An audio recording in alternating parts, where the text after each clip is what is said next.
Ya, kali ini kita akan nge-review salah satu smartphone mantan flagship yang sekarang harganya cukup terjangkau di kisaran harga 4-5 juta. Apakah masih jadi one of the best?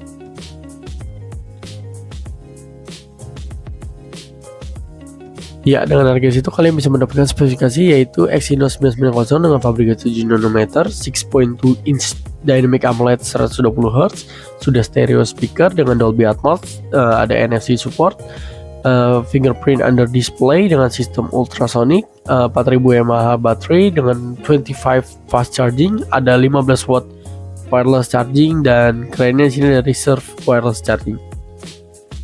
Bagian atas smartphone ini yaitu slot SIM tray, garis antena, dan satu lubang mikrofon. Untuk di bagian bawah ada lubang mikrofon juga, port charging dengan lubang speaker. Dan untuk bagian kanan dia ada dua tombol yaitu tombol power dan volume button. Ya, SIM tray di smartphone ini sudah menggunakan teknologi hybrid yang dimana ini menjadi nilai plus jika kalian ingin ekspansi smartphone dalam segi kapasitas atau kalian ingin menggunakan sebagai dual SIM.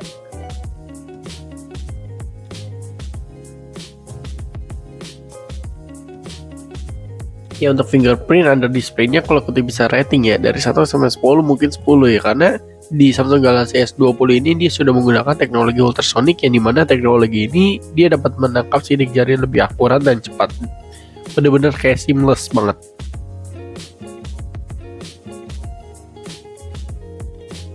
Dan yang menarik pada Samsung Galaxy S20 itu pada layarnya, walaupun layarnya sudah AMOLED, Samsung tetap berbaik hati mengasih 120Hz yang membuat Samsung Galaxy S20 ini terkesan worth it dan sangat layak untuk kalian beli di tahun 2022.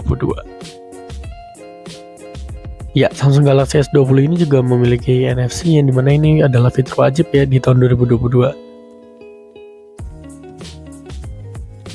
Ya, untuk karakteristik layar AMOLED pada S20 ini layak pada HP Samsung lainnya ya. Dari segi warna dia keluar banget, brightness-nya pas, dia vibrance.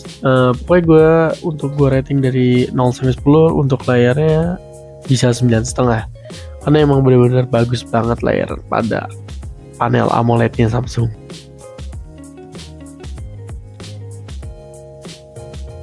Ya, untuk view angle-nya jangan ditanya lagi karena ini panel AMOLED jadi segala arah masih terlihat bagus. Ini bener-bener the best. Dan yang gokil dari One UI ini dia support Instagram 120Hz. Ini cukup menarik sih, soalnya ada beberapa HP 120Hz yang software interface-nya tidak support 120Hz di aplikasi Instagram. Dan bukan hanya Instagram saja yang support 120Hz, di One UI ini YouTube juga support 120Hz dan beberapa sosial media yang lumayan populer. Walaupun smartphone ini memiliki klaim IP68 yang dimana smartphone ini bisa dibawa ke air sampai kedalaman 1,5 meter dalam waktu 30 menit, tapi kalian jangan coba-coba lakukan jika kalian membeli Samsung S20 ini dalam kondisi bekas, karena kita tidak tahu bahwa smartphone ini sudah dibongkar atau belum. Sekarang kita pindah ke gaming performance. Bagi kalian yang belum tahu, Samsung S20 ini dibagi oleh dua region ya, region USA dan region global. Yang untuk pasar USA dia menggunakan Snapdragon 865 yang sudah 5G, yang untuk pasar global dia menggunakan chipset Samsung yaitu Exynos 990. Kedua chipset ini sama-sama fabrikasinya di 7 nanometer plus. Ya, walaupun fabrikasinya sama yaitu di 7 nanometer plus, tapi menurut gue Exynos 990 ini masih belum kalian bisa sandingkan dengan Snapdragon 865 karena karakteristik Exynos ini sangatlah berbeda dengan Snapdragon, yang dimana Exynos ini selalu melimit FPS jika suhu smartphone ini sudah mencapai suhu tertentu. Beda dengan Snapdragon yang dimana dia kayak mengunlock mau sampai beberapa suhunya, misalnya anggap kita 44, dia masih bisa konsisten di 50-60, tapi kan jadi tangan jadi tidak playable ya. Ini sedikit plus minus sih. Kalau kalian punya cooler, mungkin kalian bisa ngambil di Snapdragon 865. Walaupun Exynos 990 ini tidak bisa disandingkan dengan Snapdragon 865, tapi saya lebih prefer ngambil Exynos 990 dikarenakan chipset ini selalu mendapatkan software update secara berkala dan terus-menerus. Apalagi yang versi Snapdragon ini bukanlah versi resmi, yaitu versi inter dari USA. Contoh, misalnya Exynos 990 ini masih mendapatkan software update sampai tahun 2025. Nah, biasanya yang versi Snapdragon ini, dia hanya mendapatkan software update sampai 2023, paling lama sampai 2024.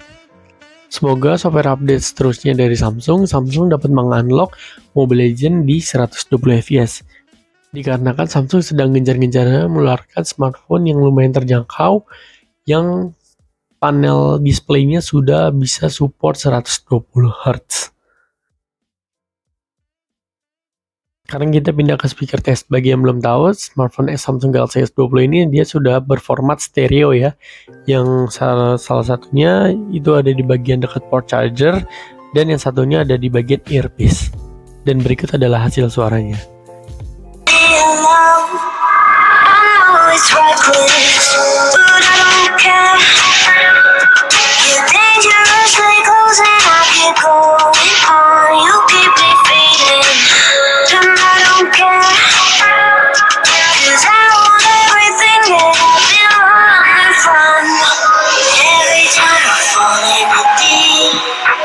Ya, kita pindah sekarang ke segmen kamera pada Samsung Galaxy S20 yang masing-masing beresolusi 12 megapiksel di kamera utama dengan f1.8, 64 megapiksel dengan f2.0 di lensa telefoto, dan 12 megapiksel f2.2 di lensa ultrawide. Ya, kita pindah ke selfie kameranya yang hanya satu buah yang beresolusi 10 megapiksel f2.2 dengan focal length 26 mm.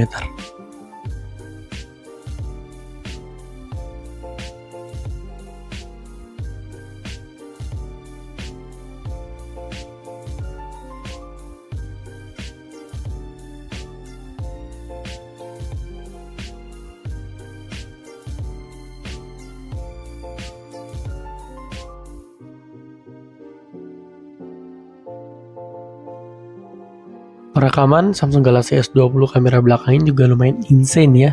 Dia bisa sampai 8K dengan 24 fps.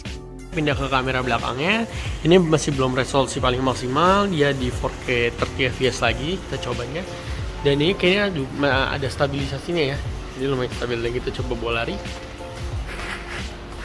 Ya, dia emang belum terlalu stabil, tapi oke lah hasilnya.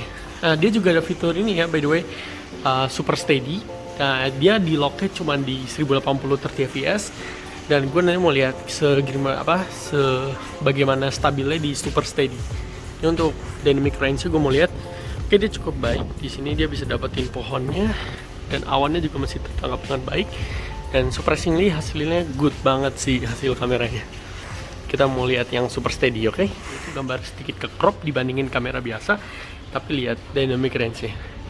Dia masih sama seperti kamera biasa, karena emang pada dasarnya ini kamera 1080 30 fps sih, yang gambarnya sedikit di crop biar hasilnya bisa lebih stabil. Dan karena ini di resolusi 1080 atau resolusi paling bawah, apalagi cuma 30 fps, dia ada fitur ultra wide. Kita coba, dia bisa pindah ke lensa ultra wide ya.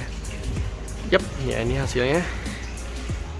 Dan gue coba mau bawa lari HP-nya, apakah stabil di lensa biasa dulu ya.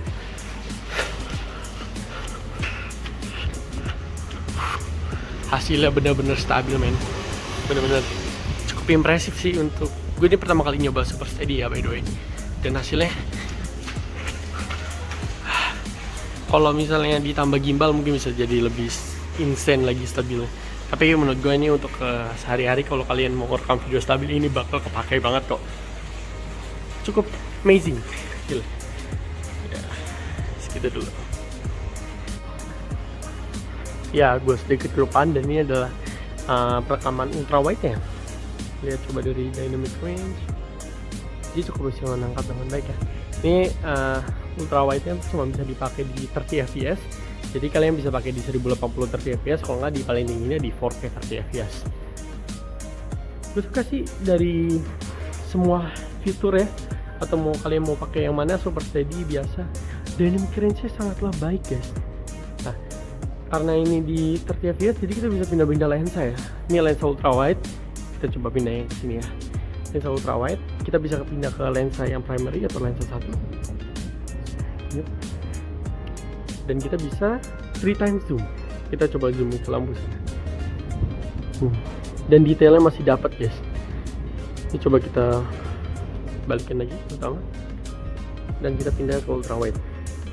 Dan gue lihat sini sih hasilnya smooth banget sih untuk perpindahan lensanya. Dan coba kalian rating ya hasil mic-nya gimana. Menurut saya sih hasilnya lumayan sih kayaknya. Dan mungkin bisa kalian nilai di kolom section. Ya ini adalah perekaman hasil kamera depan, tidak yang paling maksimal. Ini di perekaman Ultra HD 30 fps, atau kita bisa bilang 4K 30 fps nya. Dan sepertinya ini stabilisasinya nyala, ada AIS atau AS, gue kurang tahu. Tapi lihatnya untuk backlight-nya, surprisingly dia masih bisa gambar dengan cukup jelas. Dan untuk bayangan atau terang gelapnya video juga dia masih bisa menangkap dengan jelas. Dan gue coba mencoba stabilisasinya, dan gue coba buat lagi. Ya, lumayan stabil sih, dan gue suka sih sama hasil kameranya, terang dan cukup detail. Kalau gue lihat di viewfinder aku. Yap. Ya, kali ini kita mau coba video dual recording, dan ini pertama sih sebenarnya saya pertama kali coba di Samsung Galaxy Note 8. Itu udah lama banget, mungkin tahun 2014an. Dan sekarang smartphone sekarang juga udah pada ngeluarin fitur ini lagi ya, di merek Huawei ataupun kurang tahu, tapi setidaknya udah banyak lah sekarang yang udah mulai ngaktifin fitur ini lagi. Dulu sih emang nggak terlalu kepake, tapi sekarang sangat kepake, apalagi buat kalian yang seorang vlogger, ini sangat penting banget cuy. Oke, dan ini juga bisa ganti ya, mau misalnya yang kamera depannya tuh di yang kotak ini tinggal kalian swipe aja layar dan switch. Dan menurut gue ini sangatlah berguna sih. Good job Samsung. Ya, kali ini kita mau nyoba video portrait recording. Emang jarang kepake kayaknya untuk semua orang. Jadi kita coba aja. Dan hasilnya surprisingly dia blurnya natural dan lumayan bagus lah ya. Ini by the way bisa di kamera belakang sama depan ya, tapi karena saya lagi nggak ada siapa untuk video ini dengan portrait, jadi saya pakai kamera depan. Dan ini kayak bisa milih jenis-jenis blurnya. Ini yang biasa. Ini apa ini? Ini big circle. Oke, dia jadi yang area sininya blur banget, dan ini kayak kurang suka ya saya lebih suka yang biasa. Pokoknya ada ini bikin belakangnya hitam putih, dan yang ini efek ini lah ya. Tapi saya balik lagi nggak terlalu suka, jadi pakai yang biasa saja. Dan hasilnya surprisingly good, hasil blurnya juga baik. Dan ini blurnya bisa diatur ya, mau seberapa blurnya, nanti kayak mau ada level dari 1 sampai 7, dan kalian bisa pilih. Kalau saya mungkin di 3 atau 4. Thank you. Ya, sekarang kita masuk ke segmen impressive feature Samsung Galaxy S20. Yang pertama adalah single take. Apa sih single take itu? Single take itu adalah suatu fitur bawaan dari HP Samsung yang berfungsi untuk mengabadikan suatu momen yang tidak bakal terlewat kembali. Jadi hasil dari single take ini bisa berupa foto, video, time lapse, dan banyak lagi. Impressive feature yang kedua yaitu adalah reservoir charger. Nah, apa sih reservoir wireless charging ini? Reservoir wireless charging ini ialah suatu fitur bawaan Samsung yang memungkinkan Samsung S20 kita ini dapat mengecas device lain. Contoh smartphone atau TWS yang sudah support wireless charger. Bahkan sekarang smartwatch juga ada yang sudah support wireless charger. Yang ketiga adalah Samsung DeX. Bagaimana sih cara menggunakan Samsung DeX? Caranya cukup mudah. Kalian tinggal menyambungkan HDMI yang dari monitor menuju smartphone menggunakan converter Type-C to HDMI. Kalian gak usah khawatir jika kalian tidak ada mouse wireless. Kalian bisa menggunakan smartphone kalian menjadi sebuah trackpad. Jadi singkatnya, Samsung DeX ini adalah suatu fitur bawaan Samsung untuk para user Samsung yang ingin merasakan experience menggunakan desktop. Jika kalian memiliki peripheral desktop seperti mouse wireless, keyboard wireless, bahkan speaker, kalian bisa mengkonekkannya semua barang tersebut agar mendapatkan feel desktop yang lebih terasa. Mungkin segitu dulu dari saya tentang review Samsung Galaxy S20 di penghujung tahun 2022, dan mungkin ini bisa jadi rekomendasi untuk kalian yang ingin ganti HP di range harga 4-5 juta. Jangan lupa like video ini, subscribe jika yang belum subscribe, dan jangan lupa nyalakan loncengnya. Dan sekian, terima kasih.